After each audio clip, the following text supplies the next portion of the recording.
जय श्री कृष्णा दोस्तों, आप सबको मोक्षदा एकादशी की हार्दिक शुभकामनाएं। मोक्षदा एकादशी भगवान विष्णु को समर्पित एक अत्यंत पुण्यदायी व्रत है। यह व्रत मोक्ष प्राप्ति, पितरों को मुक्ति और पापों के नाश के लिए विशेष रूप से फलदायी माना जाता है।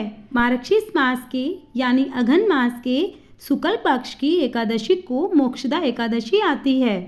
जो भी भक्त मोक्षदा एकादशी का व्रत करता है उसे मोक्ष का मार्ग मिलता है और पितरों की आत्मा को मुक्ति प्राप्त होती है। इसका वर्णन पद्म पुराण में भी मिलता है।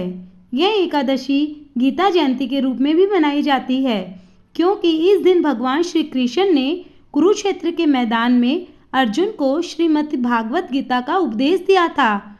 जो भी भक्त श्रद्धा के साथ इस दिन व्रत रखता है, व्रत रखने वाले और उनके पितरों को भी मोक्ष के द्वार खुल जाते हैं। इस बार मोक्षदा एकादशी का व्रत 1 दिसंबर दिन सोमवार को रखा जाएगा। इस बार एकादशी तिथि प्रारंभ हो रही है 30 नवंबर रविवार रात 9:30 पर और एकादशी तिथि समाप्त हो रही है 1 दिसंबर सोमवार शाम 7:01 पर। 1 दिसंबर सोमवार को ब्रह्म मुहूर्त का समय रहेगा सुबह 5:20 से 6:08 तक और सूर्योदय का समय सुबह 6:55 पर रहेगा और सूर्यास्त का समय शाम 5:36 पर होगा। प्रातःकाल पूजा का शुभ मुहूर्त सुबह 5:35 से 6:56 तक रहेगा। सायंकाल पूजा का शुभ मुहूर्त शाम 5:24 से 6:45 तक रहेगा। राहु काल का समय सुबह 7:30 से 9 बजे तक रहेगा। राहु काल में कोई भी शुभ कार्य नहीं करना चाहिए। द्वादशी तिथि प्रारंभ होगी 1 दिसंबर सोमवार शाम 7:02 और द्वादशी तिथि समाप्त होगी 2 दिसंबर मंगलवार दोपहर 3:51 पर। 2 दिसंबर मंगलवार को यानी द्वादशी के दिन ब्रह्म मुहूर्त का समय रहेगा सुबह 5:20 से 6:08 तक और सूर्योदय का समय सुबह 6:56 पर होगा और सूर्यास्त का समय शाम 5:36 पर होगा। प्रातःकाल पूजा का शुभ मुहूर्त रहेगा सुबह 5:36 से 6:57 तक और सायंकाल पूजा का शुभ मुहूर्त रहेगा शाम 5:24 से 6:45 तक। इस दिन शिववास कैलाश पर होगा।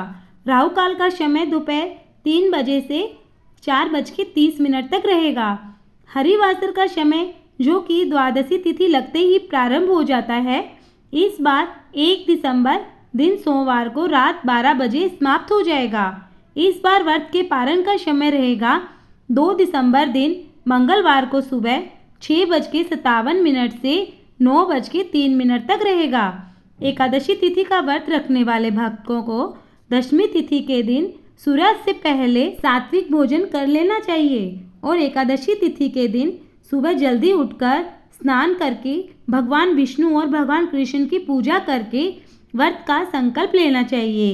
इस दिन ओम नमः भगवते वासुदेवाय नमः का जाप करते रहना चाहिए। इस दिन गीता जयंती भी है तो श्रीमद् भागवत गीता का पाठ जरूर करें। एकादशी के दिन रात को जागरण भजन कीर्तन करें। द्वादशी तिथि के दिन सूर्योदय के बाद ही व्रत का पारण करें। व्रत का पारण करने से पहले भगवान को भोग अवश्य लगाए, जिसमें तुलसी के पत्ते अवश्य हो। निर्धारित मुहूर्त के अंदर अंदर व्रत का पारण करें और आप अपने सामर्थ्य के अनुसार दान दक्षिणा अवश्य दें। तो ये थी आज की हमारी वीडियो। अगर आपको मेरी वीडियो पसंद आए तो लाइक करना, शेयर करना और हमारे चैनल पर पहली बार आए हैं तो सब्सक्राइब करना। जय श्री कृष्णा, जय श्री नारायण।